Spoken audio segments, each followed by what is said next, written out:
When I was 19, I left for studying here. With the interesting guys. I enjoy teaching, enjoy connecting to people. I don't think it was a mistake from your side. Geometry workshop for first year students, and it was pretty easy to create a content. In architectural drawing.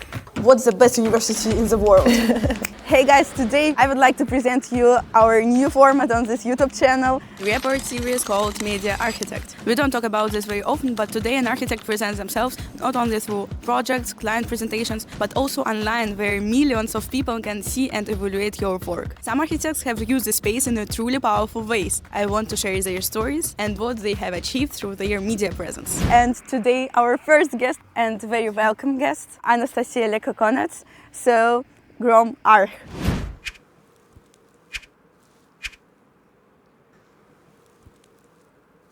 How did you came to the decision to start your blog?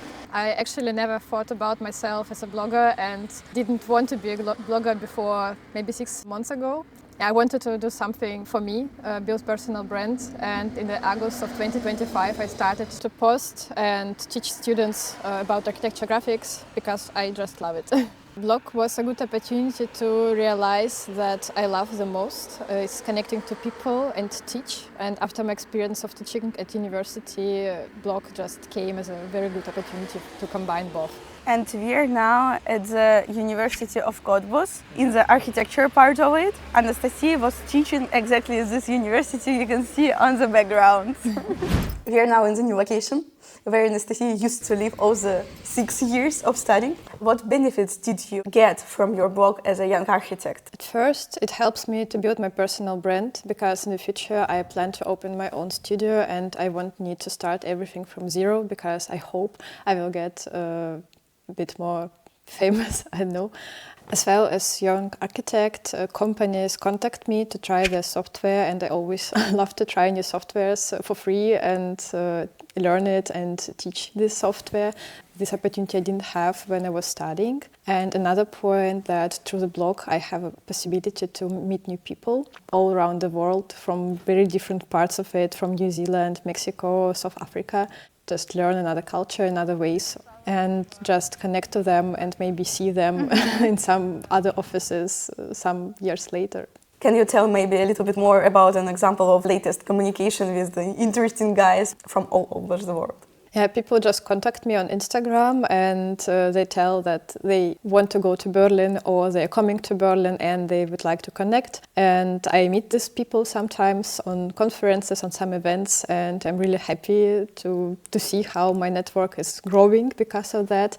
And I'm always happy to meet these people in real life, especially my students with who I did portfolio mentoring, and especially when they got a job or internship. And then I can also see them here studying and working, and it makes me happy.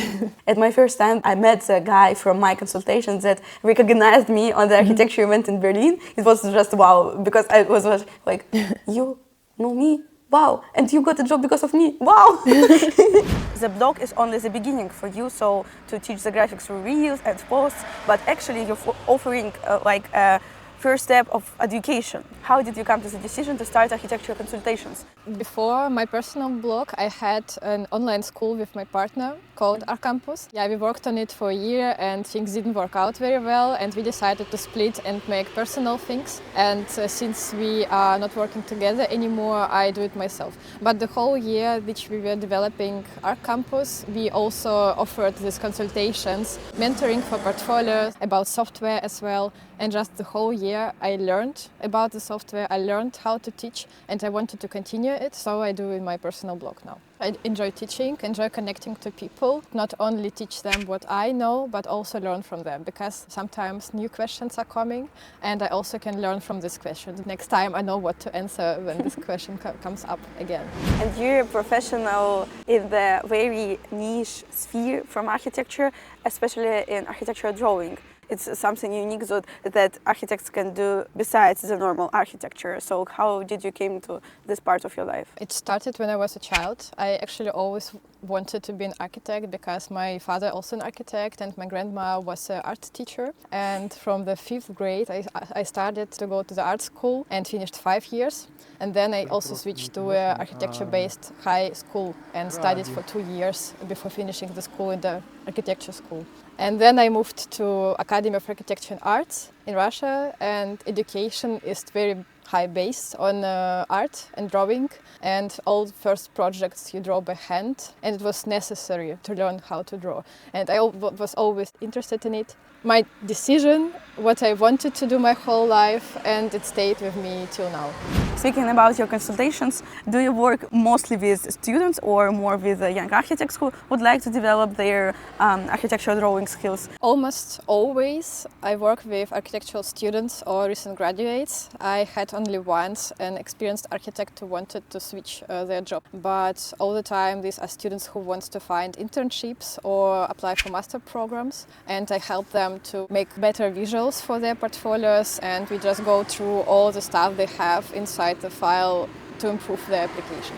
And speaking about young architects and Instagram, how do you think Instagram era and architecture media in general shapes us young architects? At first, we learn a lot and we have more possibility to learn because everything is online, everything is posted, and our Instagram accounts, TikTok accounts are our portfolios now. As well, young architects can now participate in this critics of architecture, because before everything was printed in magazines, in books and closed exhibitions, and now they have this opportunity to tell their opinion on what's built and what will be built. It shapes the future of architecture and what is going to happen in the future. And being heard because of the amount of the possibility to get views, likes and so on. So for me it's also important to get the feedback also for me as just a beginner in architecture. Yeah, like before you had the chance to speak about your opinion about architecture after you finished university and got into practice, and now you can do it earlier and not only from the side but also speak about it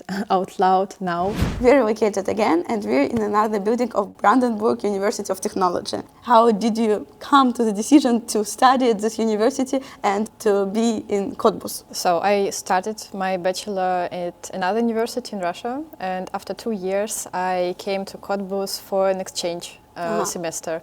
I got a scholarship from DAAD, this famous German scholarship. Studied here for 6 months and it changed me completely. I saw how could you develop in another country, how many possibilities you have here, and I decided to stay. I didn't speak German back then and I started to learn. Then I was here. In 6 months I passed my exam and took my documents from my Russian university and applied here again to start my bachelor's from very beginning. When I was 19, I left for studying here. I didn't want to go to another universities. I just liked it here very much. It was my first experience being abroad alone without my parents. And I also did here my master's because I really like the university here. You're a so comfortable person. I don't know how can I explain it better, but I always took conversations with such an ambitious people in the way that I would like to achieve this and that. And then to hear the girl who's like, I love the space, I like this exactly university. I didn't apply anywhere else because I have the goal to study here and here I am. Pleasant situation for just being consistent and to have the specific goal from your own and not from someone above. This is a problem from my side because I'm like the person, what's the best university in the world? Let's apply without knowing single classroom in this university. Yeah, I don't know, maybe it was a mistake from my side. I don't think it was a mistake from your side. Yeah, I thought about, of course, after I finished my bachelor, that maybe I should switch universities because different programs, professors, network. But back then, when I needed to decide to stay here or apply to another university, it seemed a better solution to stay here for my master's. Not so many competition. You have here scholarships, and my life just was really settled here. I don't know, I had my job, a place, I had connections here. Sometimes I think about maybe it could be better if I switched universities and went to something more fancy, for example, for TU Berlin. But it doesn't matter if you have fancy university certificate or some smaller university from Brandenburg. It is important what's in your portfolio, your experience, and who are you as a person. I understand it only after after starting my master. Yeah, Yes. maybe for some very big famous architects it's important so you finish TU Berlin or TU München or ETH Zurich, I don't know. If you're a good architect, if you're a good designer and you know how to work, how to communicate with other people and you can show it, doesn't matter which name is in your certificate, you just come and you show what you can do. But being a blogger is another time-consuming profession. So how do you balance being a very successful, in my opinion, blogger, because Anastasia built a huge community within less than half of a year, and balancing your personal life plus studying and working in architecture? So when I started, I was still finishing my thesis project and it was pretty easy to create a content because I was sitting all the time in the studio working on my personal stuff and I just could make videos of it and directly post on Instagram anytime in the break, in the meal time, whatever. I started to work this week, my first week full-time working as an architect. Of course, it's a bit different because I cannot just take pictures of the projects which I draw in Archicad in the office and there are other architects who is working. Now I need to create content at home later after work and of course it's a bit more difficult than making it while studying. Yes, I just go for 8 hours to the office and then I come back home. I do a bit of mental health work, maybe sport and then a few hours working on the blog. Blogging in my architecture routine is not like a double job, but also an opportunity to express myself, like an art therapy, I don't know how to say. You developed a huge community within 3 months.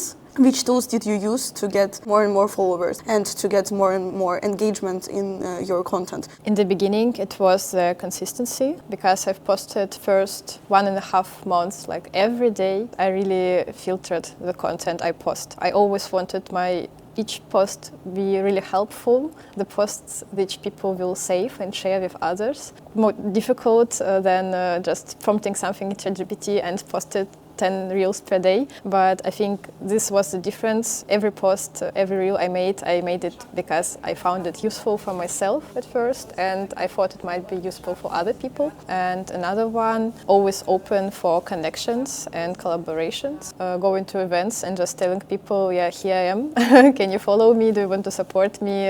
And I made a free InDesign workshop for students and I also told them, yeah, here I have a small blog. Then I was recruited from university themselves to do a geometry workshop for first-year students and I also told them I have a blog if you need some help with software and graphics, you can subscribe.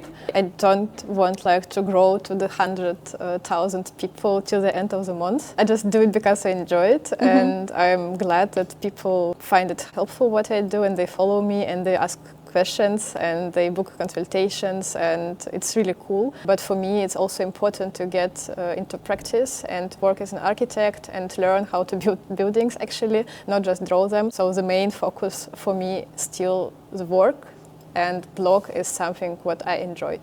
Your social media is your portfolio and your CV and you show how you think, how you speak. When you open your own studio, maybe it will help to get these clients because they already trust you, because they have seen how you developed what you have done. And of course, I believe that clients can come from social media. And what about you? Do you think that for you it's a real energy consuming as a second job or maybe like a hobby more? I think it started like a second job.